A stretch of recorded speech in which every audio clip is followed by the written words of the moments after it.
Boa tarde a você que nos acompanha em mais uma entrevista ao vivo pelo DC+, e Jornal Diário dos Campos, pelas nossas redes sociais. Hoje a gente recebe aqui no nosso estúdio o deputado federal Aliel Machado para falar um pouquinho sobre as atividades realizadas esse ano em Brasília e também o que esperar de 2021 no Congresso Nacional. Boa tarde, Aliel, seja bem-vindo ao nosso estúdio. Obrigado, Patrícia, obrigado a todos que nos acompanham, uma alegria, uma satisfação estar aqui no DC conversando com vocês sobre esse ano tão atípico, tão difícil, pelo qual o mundo inteiro está passando. Uma alegria estar aqui. Certo, Aliel, vamos começar falando um pouquinho, então, sobre as principais ações desenvolvidas esse ano pelo seu mandato, Em especial os projetos e as emendas também destinadas aqui para a região que o senhor atende. Bom, eu primeiro quero pedir desculpa para as pessoas que estão nos acompanhando, elas estão vendo mexendo no celular aqui, é que nós estamos na sessão. Agora, esses novos tempos, nós temos as sessões online, então um acompanhamento. Dia desses, nesses últimos dias, inclusive, as sessões estão indo até meia-noite, 1h da manhã, às 2h da manhã, é durante todo o dia. Então nós acompanhamos aqui os debates, os projetos, acompanhamos aqui a sessão. Nem todo momento é votação, muitas vezes são os discursos, são os posicionamentos, então a gente acaba compartilhando. Virou esse novo normal nós acompanharmos dessa maneira, por isso eu já me desculpo aí para não parecer uma falta de educação, tá na entrevista e acompanhando o telefone, para não perder nada importante.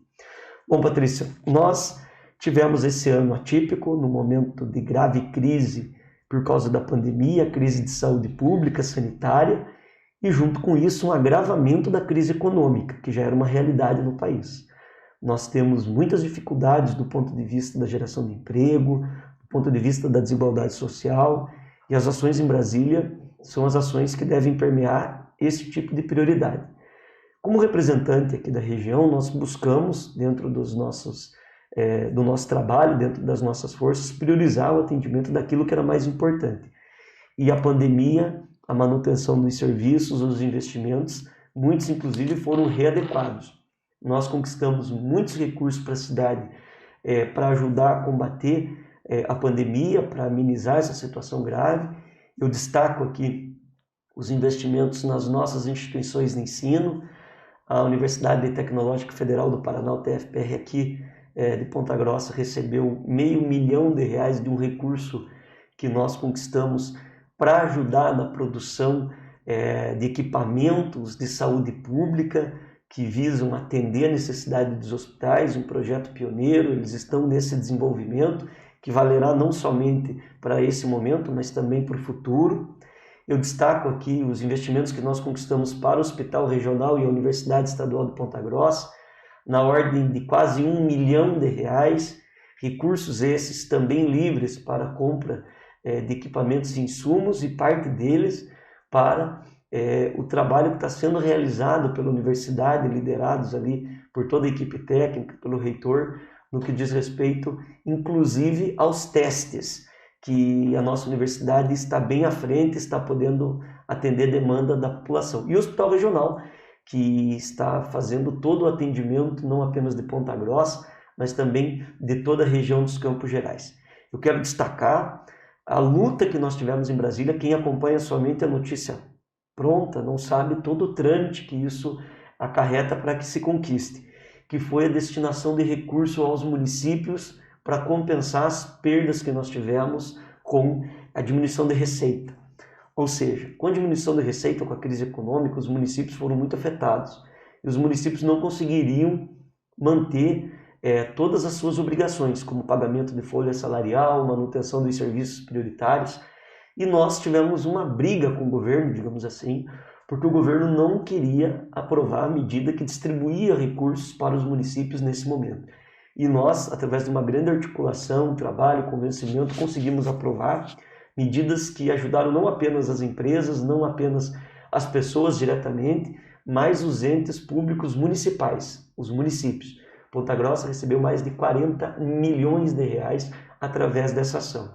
E o governo não tinha vontade, não tinha intenção de aprovar essa medida e nós conquistamos. De recursos extras para Ponta Grossa, através de emenda nós também destinamos recursos para ajudar na pandemia, na ordem de 400 mil reais foram destinados a mais do que todo esse montante, que é um programa que atendeu todos os municípios, né? Mas aí de ordem individual do nosso mandato também foram encaminhados à Prefeitura de Ponta Grossa. E aí eu queria destacar, porque são muitas ações, se eu falar individualmente uma por uma delas, fica até cansativo, mas nós tivemos muitos investimentos na cidade esse ano de emendas impositivas, algumas foram concluídos os serviços que tiveram origem no ano passado, os recursos, e dentro do trâmite nós terminamos agora. Outras ainda estão em desenvolvimento, outras ainda estão no processo licitatório, mas todas elas garantidas, empenhadas ou pagas para a Ponta Grossa. Com outras instituições, nós entregamos agora, há poucos dias, uma van para a instituição que cuida de meninas com problemas de drogas, que tem um trabalho muito bonito, as Irmãs da Copiosa Redenção. Eu fico muito feliz com isso, porque essas entidades cumprem um papel muito importante e muitas vezes elas não têm todo esse aporte, todo esse aparato para poder atender. E elas são sem fins lucrativos, elas não existem lá para ter qualquer tipo de ganho pessoal. Acabou de ser empenhado essa semana o recurso de 250 mil reais para a Santa Casa de Misericórdia. É um recurso que nós conquistamos para comprar 2 aparelhos para atendimento no SUS, que é de suma importância também, que com certeza vai ajudar bastante. Foi entregue, apesar da Prefeitura não divulgar na semana passada, a reforma do ginásio Oscar Pereira, essa é uma emenda do ano passado, foi concluído agora, na ordem de 300 mil reais. Esse recurso também é do nosso mandato, integralmente de emenda impositiva que nós trouxemos para a cidade de Ponta Grossa, além de uma série de outras ações, de recursos, inclusive voltados na administração pública, na prefeitura, que é nossa obrigação. Muitas vezes as pessoas cobram uma coisa maior. O que foi feito? Esses recursos pequenos, no sentido de que não é uma obra grande, 300 mil num lugar, 500 mil no outro lugar, 1 milhão de reais no outro lugar, 400 mil em outra área, mas eles atendem a necessidade do cotidiano. Não adianta muitas vezes você ter muitas paredes e não funcionar, precisa fazer funcionar os equipamentos públicos existentes para atender a população nas mais diversas áreas. E é isso que nós procuramos fazer. Nós dialogamos com a prefeitura, dialogamos com as instituições que nós atendemos, o Ministério Melhor Viver, que tem um trabalho também social, foram 100 mil reais empenhados no nosso mandato, o Esquadrão da Vida, que tem um trabalho lá do Pastor Nelson, que atende também jovens em situação de vulnerabilidade, foram mais 100 mil reais pagos para a instituição. Nós temos 250 mil reais para a reforma do Colégio Estadual Presidente Kennedy, isso é uma parceria já com o governo do estado, também o recurso já empenhado, liberado, para esse ano os trâmites agora estão com o governo do estado, que nós garantimos esse recurso, 450 mil reais para a construção de 2 novos campos de futebol society, um lá no Recanto Verde, o outro lá no Ouro Verde, na região de Santa Maria, toda aquela região lá da colônia Dona Luísa. Então assim, tudo esse ano, são ações desse ano que nós trouxemos para a cidade de Ponta Grossa, que estão sendo executados, estão dentro dos seus trâmites normais, e a gente espera poder continuar fazendo isso, estabelecendo prioridade. Algumas dessas ações foram definidas antes da pandemia. Algumas das ações nós mudamos o objeto. Nós tínhamos a destinação para uma coisa e mudamos para poder priorizar esse momento grave que nós estamos passando. E aí, falando de recursos, Paty, eu queria aproveitar e destacar outras ações que eu considero como uma das grandes conquistas do parlamento. Eu, como único representante da cidade em Brasília, votando, discutindo as ações, sei que foram fundamentais para que a gente não tivesse um prejuízo ainda maior na pandemia, que é o auxílio emergencial das pessoas e também o auxílio emergencial que nós aprovamos para salvar os empregos. No começo, quando nós já vislumbrávamos a gravidade da situação, a necessidade do distanciamento, a diminuição nos números da economia, do desemprego, nós soubemos que era necessário ter medida como essa. O governo sugeriu R$200 para o auxílio emergencial, quando nós dissemos que tinha que ter um auxílio, porque primeiro o governo não queria. E nós conseguimos, através do Legislativo, aprovar os R$600. E esses R$600 não é importante apenas para as pessoas que receberam, mas ele movimentou o comércio local, ele cuidou da geração de emprego, ele salvou empregos e empresas, principalmente as pequenas e médias empresas, e foi de fundamental importância para a economia brasileira e, lógico, para a nossa cidade. Eu destacaria aqui as ações para proteger o emprego, que foram medidas que o parlamento teve protagonismo e que nós vencemos muitos interesses. Porque a primeira medida aprovada em Brasília de origem do governo, na crise, foi salvar os bancos. Foram bilhões de reais para poder salvar a caderneta dos bancos. E nós conseguimos depois essas medidas. É lógico que tem todo o mérito do governo, o governo tem uma preocupação com a questão econômica, de onde que vai sair o dinheiro, como que você conduz isso, mas nós sabíamos que a excepcionalidade do momento exigia firmeza e exigia protagonismo do Poder Legislativo. E foram grandes conquistas que eu queria até agradecer pela cidade de Ponta Grossa, a região, me dá a oportunidade, num momento tão ímpar como esse, tão difícil, poder representar, brigar e estar participando para amenizar esse momento tão difícil que todos passamos. Certo. Além dos recursos, dos projetos, recentemente teve uma ação do PSB em relação à isenção, né, no imposto para importação de armas. Até acabou causando aí bastante repercussão nas redes sociais, muita gente defendendo, algumas outras pessoas questionando. Queria que o senhor falasse um pouquinho, Eliel, por que o PSB defendeu por que defendeu a derrubada da isenção do imposto para importação? Foram duas medidas. Nós entramos com uma ação na Justiça Federal através de uma ação popular. Eu sou o autor desse mesmo pedido. E no Supremo Tribunal Federal tem que ser uma entidade. Então nós entramos pelo PSB, o nosso partido, questionando essa decisão do governo. Não dá para fazer uma análise sobre esse assunto apenas nessa peça. Nós temos que olhar o todo que envolve a questão das armas. O governo, desde o início, e não é segredo para ninguém, desde a campanha o presidente Bolsonaro defende uma linha mais armamentista, vem tomando uma série de medidas individuais para facilitar o acesso à arma. E com isso nós tivemos vários embates. Primeiro porque muitas dessas ações não podem ser tomadas individualmente pelo presidente. São questões legais que precisam passar pelo legislativo, por forma de lei. Se for aprovado, vale a decisão da maioria. Nós não defendemos nenhum extremo. Nós não somos contra a população se defender e não queremos fazer qualquer tipo de discurso que divida. Tanto é que eu votei favorável à medida que autoriza as pessoas que moram em comunidades rurais, dentro da sua propriedade, poder portar arma. Então nós sabemos que ali é um caso de necessidade comprovada e que, de fato, é muito mais difícil para essas pessoas quando elas acabam sendo atacadas por bandidos e uma série de outras ações. Então, sem nenhum extremo.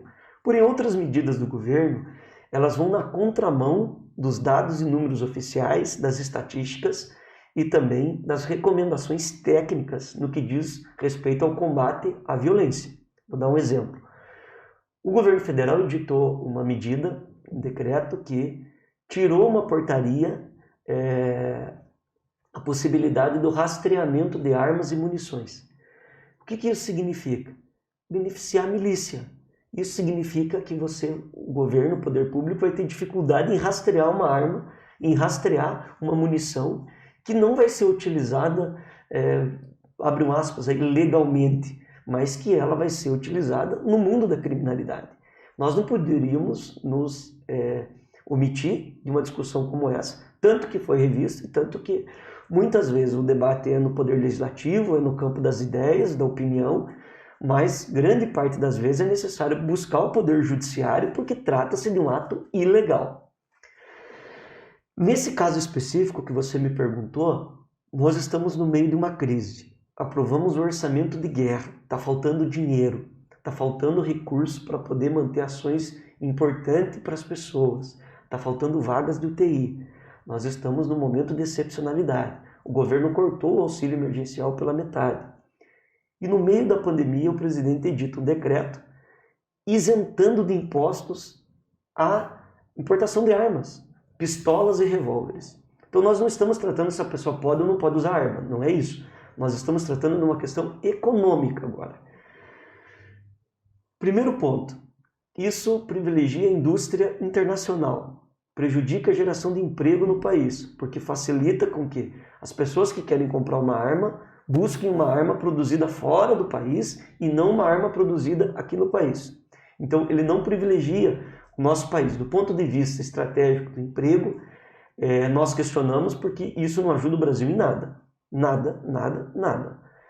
Segundo ponto, bem importante, nós estamos abrindo mão de receita.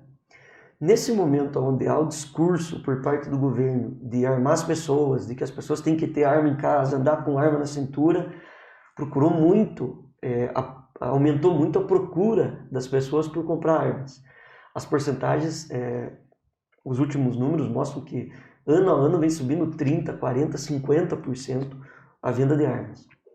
Isso significa uma previsão de receita de 230 milhões de reais por ano a menos no país. Quando você vai abrir mão de receita, segundo a LRF, Lei de Responsabilidade Fiscal, e também a excepcionalidade, as leis que regem o orçamento de guerra, a lei que rege o teto de gastos, que foi aprovado em 2016, diz que se você vai abrir mão de receita, você tem que mandar o impacto financeiro e aonde que você vai cortar o dinheiro, já que vai ter menos arrecadação. O governo não fez isso. O governo apenas editou o decreto, abriu mão dessa receita e não cumpriu a legislação seguindo o que determina a lei. Nós procuramos a justiça, finalizando essa resposta, também porque o direito à vida não diz respeito a você tirar a responsabilidade do Estado, que o Estado é o responsável pela segurança pública, e entregar individualmente para as pessoas. Cada vez que você dá um passo à frente nesse movimento, você está tirando a obrigação do poder público sobre um problema grave de segurança pública que nós temos e quer jogar individualmente isso para as pessoas. Isso não pode ser feito porque não são todas as pessoas que vão ter uma arma. Nós não temos uma política que autoriza as pessoas a andarem armadas nas ruas para cada uma fazer justiça com as próprias mãos. Lembrando também que, para finalizar, que 40% de todos os crimes cometidos com armas no Brasil, essa arma teve uma origem legal. A arma é um objeto de desejo por parte de bandidos. Uma pessoa que possui a arma, ela se torna um alvo muito mais cobiçado por parte desses bandidos, dessas quadrilhas. Hoje, você já tem direito de ter uma arma. Se você seguir as determinações legais, o país não proíbe a pessoa de ter uma arma em casa. Só que você precisa seguir o que determina a lei. E há uma grande narrativa, um discurso com falsas informações, um discurso de ódio, de raiva. Nas redes sociais há uma grande disputa muito mais política do que uma discussão técnica sobre esse assunto. E nós não poderíamos nos omitir de fazer um debate mais qualificado sobre esse tema tão importante para a vida de todos. Certo, E o Supremo atendeu o pedido. Sim. O Supremo suspendeu a decisão do governo. O ministro Edson Fachin, por decisão liminar, acatou o pedido do PSB e agora será votado no plenário do Supremo Tribunal Federal essa ação para poder julgar se é correto a decisão do governo ou se não é correta. Pela decisão do ministro Fachin, não é correta. Vamos ver o que o Poder Judiciário vai decidir daqui para frente. Falando em decisões e medidas polêmicas, Liel, o governo tem falado, agora tem tocado na questão do Plano Nacional de Imunização em relação à vacina contra a Covid, né? E a questão da vacinação, ela também vem sendo discutida no Congresso, com projetos que querem tornar obrigatória a imunização, com outros projetos que defendem que a escolha ela deve ser individual. Qual o teu posicionamento em relação a esse plano que tem sido discutido, né, pelo governo, e o teu posicionamento em relação à imunização? Nós temos um problema de uma pandemia. Essa pandemia está custando muito caro. Não apenas, infelizmente, pelas centenas, quase 200 mil mortes. Já temos mais de 180 mil óbitos no país, mas a tragédia econômica, que não é só no país, é no mundo. Isso é um problema mundial porque é uma pandemia, né? É um problema gravíssimo. O que nós temos hoje para combater isso? Por recomendação técnica, pelos órgãos responsáveis, o distanciamento, a utilização de máscara, a higienização. Hoje, efetivamente, é isso.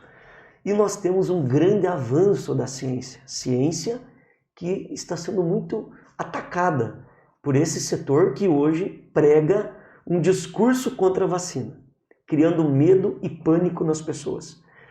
Mentiras, fake news, as pessoas ficam assustadas.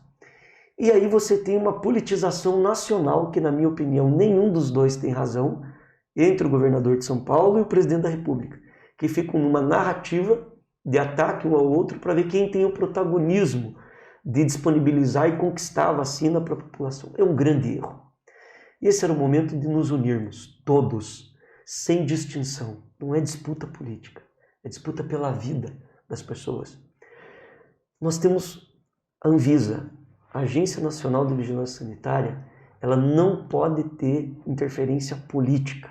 Ela precisa atender os aspectos técnicos e, atendendo esses aspectos técnicos, com todo cuidado, preservando a vida, liberar os medicamentos para que a gente possa cuidar das pessoas.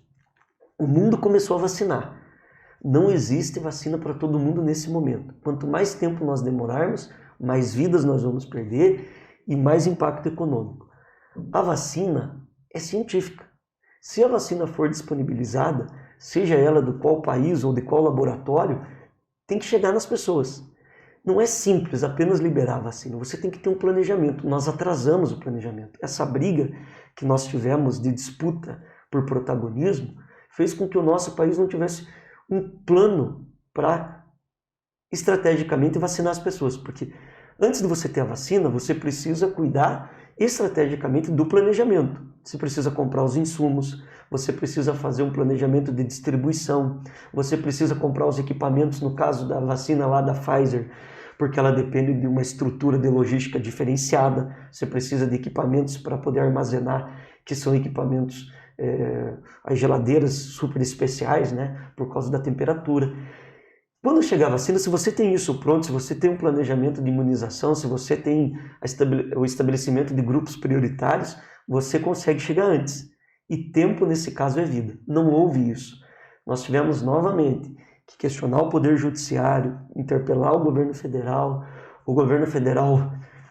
incentivando, e aí não é uma posição específica do governo, mas grupos políticos, incentivando a não vacinação, mas a compra de armas.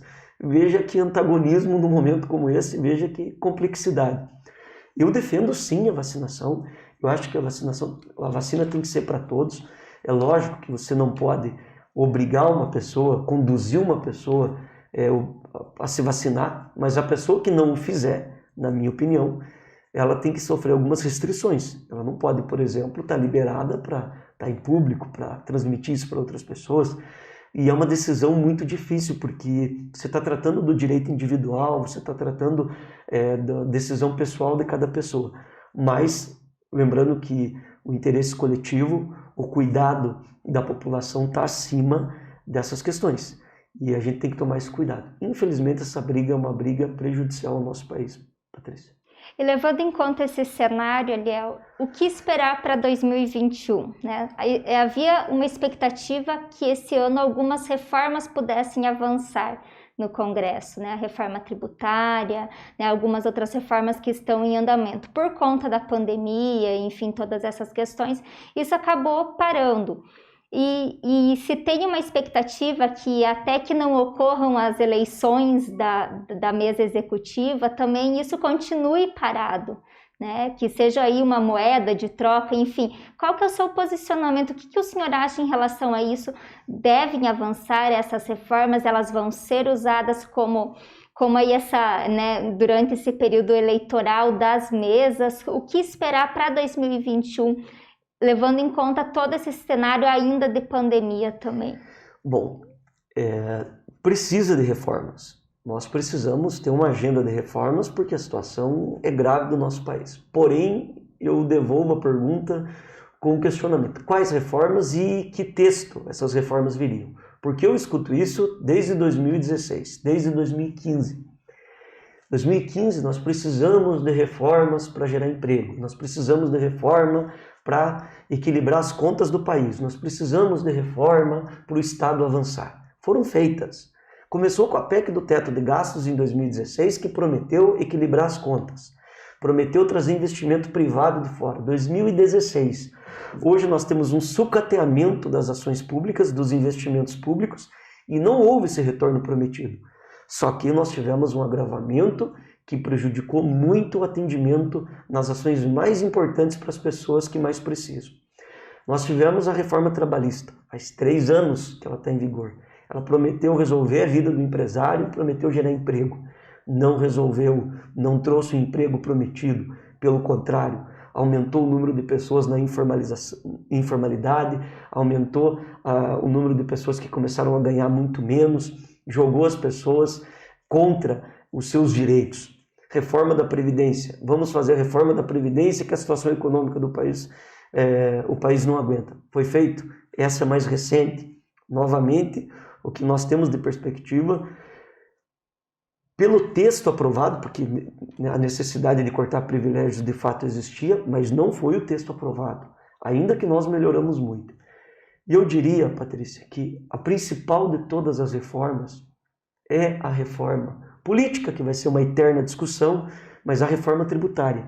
Essa deveria ser a primeira reforma, porque você não consegue ter uma radiografia correta da situação econômica, de todas as outras atenuantes que existem nesse projeto de país, se você tem um sistema totalmente desigual, que engessa o empresário, que engessa aquele que gera emprego, com burocracia, com alta carga de tributação, com bitributação, que apesar de ser proibida pela Constituição, acaba acontecendo pelo modelo que nós temos, com a deficiência do Estado em distribuir os recursos, já que grande parte do dinheiro fica concentrado no governo federal, no governo dos estados, e os municípios sofrem bastante com isso. E também o grande problema econômico, que é a questão da desigualdade social. Nós temos um sistema injusto. A inflação que nós estamos vendo em todos os meios que está aumentando, para os mais pobres foi 10 vezes maior do que esse número. Os bilionários no nosso país estão aumentando as suas riquezas no momento da crise econômica, aumentando o seu patrimônio. E a reforma tributária precisa ter coragem de mexer nessa ferida. Ele precisa ter coragem, ela precisa ter força política para melhorar a distribuição de renda e priorizar aqueles que geram emprego de verdade. Priorizar as pessoas mais simples que são potenciais consumidores, que não ficam ganhando dinheiro com especulação. Nós precisamos discutir junto com a reforma tributária o Pacto Federativo, que é a valorização dos municípios, que é o lugar onde as pessoas moram. E essa é uma discussão ampla. É lógico que no campo das ideias, cada um tem um pensamento, não é uma ciência exata e é uma visão de mundo. Nós precisamos debater. Infelizmente, ainda, o que nós temos é uma grande influência do setor poderoso no país que faz com que no Congresso essas discussões não avancem com a mesma celeridade que outras pautas. A reforma da Previdência, que mexeu com a vida de milhões de pessoas, que cortou o direito de quem ganha 2 salários mínimos, que cortou o direito de pensão, que cortou o direito das pessoas mais simples, o governo usou toda a sua força. Comprou deputados, fez os acertos, distribuiu questões políticas e passou a reforma da Previdência. Mas a tributária, sequer um projeto, o governo mandou. Está discutindo várias possibilidades, uma é a PEC proposta do ex-deputado Raul, temos a proposta lá que o Baleia Rossi está liderando, temos a proposta do Senado, mas do governo mesmo veio quase nada. Agora veio uma proposta de uma reforma administrativa que fez um belo marketing, mas que se você vai ler lá no texto, não está cortando dos privilegiados, não está cortando dos políticos, não está cortando do poder judiciário, não está cortando daqueles que realmente são os privilegiados. Essa é uma discussão que precisa ser feita e sem apoio popular não vai acontecer. Tem uma influência sobre as eleições da Câmara? Tem. do Congresso? Tem. O governo tem toda uma articulação? Claro que tem. Agora, com a pandemia, com a não presença física lá em Brasília, com o orçamento de guerra, com a priorização, acabou esse debate ficando ainda mais distante. E eu acredito que 2021, com a volta dos trabalhos presenciais, com a necessidade de discutir ainda com mais emergência pela situação grave econômica, nós devemos ter um avanço, sim, espero que positivo, porque a reforma pode ser tanto positiva quanto negativa. Nós estaremos lá acompanhando. Certo. Trazendo um pouquinho mais para o cenário próximo aqui da gente, o PSB disputou as eleições municipais na presença do Pietro, que foi candidato a vice-prefeito na chapa majoritária com a Mabel Canto, né, que disputou o segundo turno, acabou ficando em segundo lugar, né, mas na Câmara também elegeu 3 vereadores, né, foi uma eleição bastante expressiva e junto com o PSD o maior número de vereadores na Câmara, né. Como o senhor agora espera esse relacionamento com a prefeita eleita Elizabeth? O senhor já conversou com ela depois das eleições? Como espera esse relacionamento com o executivo de Ponta Grossa agora no próximo ano? E também com o legislativo agora com esse número significativo de vereadores aqui do PSB? Bom, primeiro eu fico muito contente com o processo eleitoral que aconteceu, porque isso fortalece a democracia, o debate.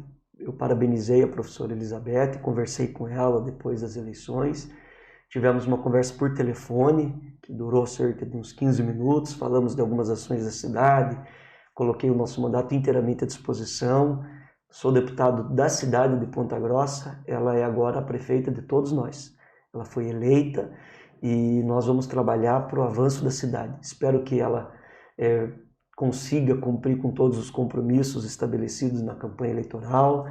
Foram vários compromissos, várias propostas, várias ideias que agora precisam ser colocados em prática. E o PSB vai cumprir a sua função, que é fiscalizar isso, que é cobrar isso do ponto de vista municipal.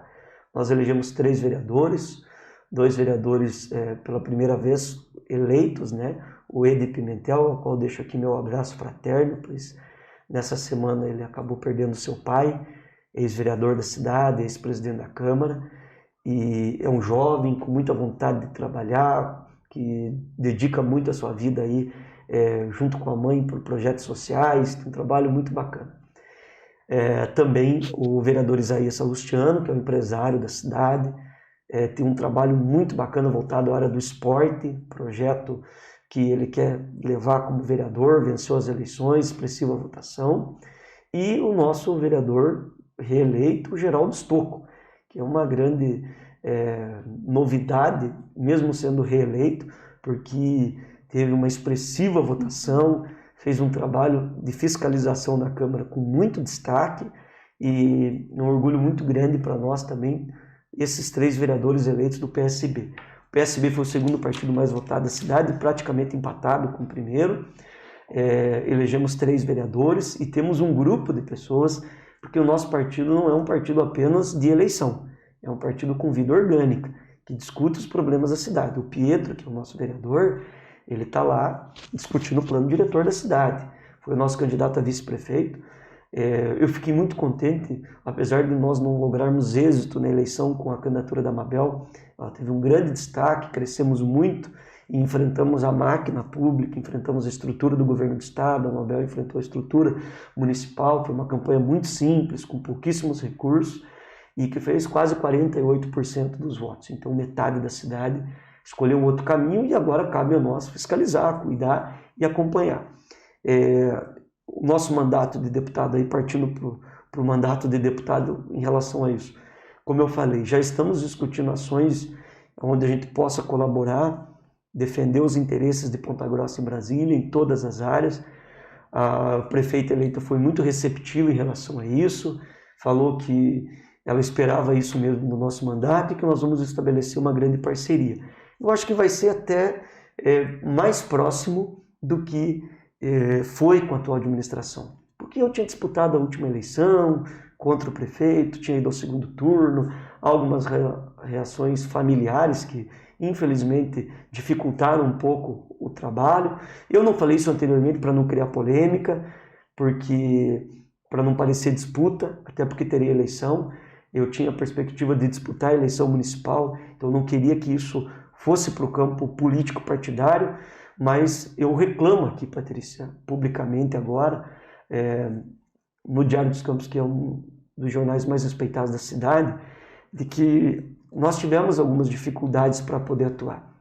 Muitas das nossas ações faltou diálogo com a prefeitura, nós buscávamos isso a todo momento e tivemos algumas dificuldades de diálogo, porque alguns interesses políticos acabaram ficando muitas vezes à frente.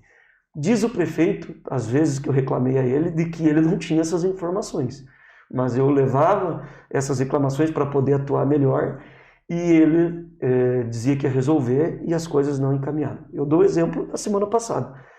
O ginásio Oscar Pereira foi feito a entrega da obra, um recurso do nosso mandato, demorou tempo para fazerem e quando fizeram, a relação de parceria acaba não sendo valorizada. E isso atrapalha, porque quando você tem uma relação de diálogo mais forte, facilita você entender os problemas, você intermediar soluções desses problemas, você colaborar com as ideias e também com recursos, com ações específicas.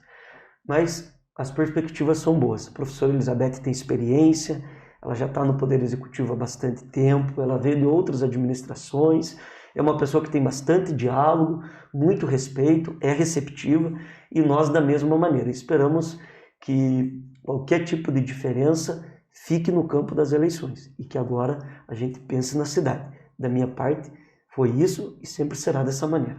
Tá certo, Léo. Mais alguma consideração que o senhor gostaria de fazer? Bom, eu queria pedir para as pessoas continuarem acompanhando. Nós vivemos tempos difíceis no país, na política, mesmo em Ponta Grossa, com muitas questões polêmicas que acabam acontecendo.